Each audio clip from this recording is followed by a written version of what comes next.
ಸಿಹಿ ಕನ್ನಡ ಹೆಮ್ಮೆಯ ಸಮಾಜ ಸೇವಕರು ಕಲ್ಲಯ್ಯಜ್ಜನವರು.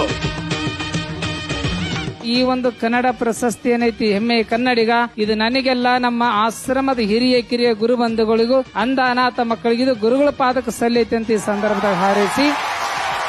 ನಮ್ಮ ಕರ್ನಾಟಕದ ಒಳಗ ಹಾನಗಲ್ಲ ಕುಮಾರ ಮಹಾಶಿವ ಯೋಗಿಗಳು, ಪಂಡಿತ ಪುಟ್ಟರಾಜ ಗುರುಗಳು ಇವರೇನಾರ ಗದಗಿನಲ್ಲಿ ವೀರೇಶ್ವರ ಪುಣ್ಯಾಶ್ರಮ ಸ್ಥಾಪನೆ ಮಾಡಲಿಲ್ಲ ಅಂದ್ರೆ ನಮ್ಮಂತ ಕುರುಡ್ರು ಕುಂಟ್ರು ದೀನ ದಲಿತ ಅಂಧ ಅನಾಥ ಮಕ್ಕಳು ಕೈ ಒಳಗೆ ಭಿಕ್ಷೆ ಪಾತ್ರೆ ಹಿಡ್ಕೊಂಡು ರೈಲ್ವೆ ಸ್ಟೇಷನ್ ಬಸ್ ಸ್ಟ್ಯಾಂಡಿನೊಳಗೆ ನಾವು ಭಿಕ್ಷೆ ಬೇಡಬೇಕಾಗ್ತಿತ್ತು. ನಮ್ಮ ಕೈಯಾಗ ಭಿಕ್ಷಾ ಪಾತ್ರೆ ತಪ್ಪಿಸಿ ಅಕ್ಷಯ ಪಾತ್ರೆ ಸಂಗೀತ ಪಾತ್ರೆ ಕೊಟ್ಟಂತ ಕೀರ್ತಿ ಅಂದ್ರೆ ಅದು ಕುಮಾರ ಮಹಾಸ್ವಾಮಿಗಳು ಪಂಚಾಕ್ಷರ ಅಜ್ಜರ ಪುಟ್ಟರಾಜ ಅಜ್ಜರು ಅಂತ ಸಂತೋಷವಾಗಿ ಹೇಳ್ಬೇಕಾಗ್ತಿ ಇವತ್ತಿನ ದಿನದಲ್ಲಿ.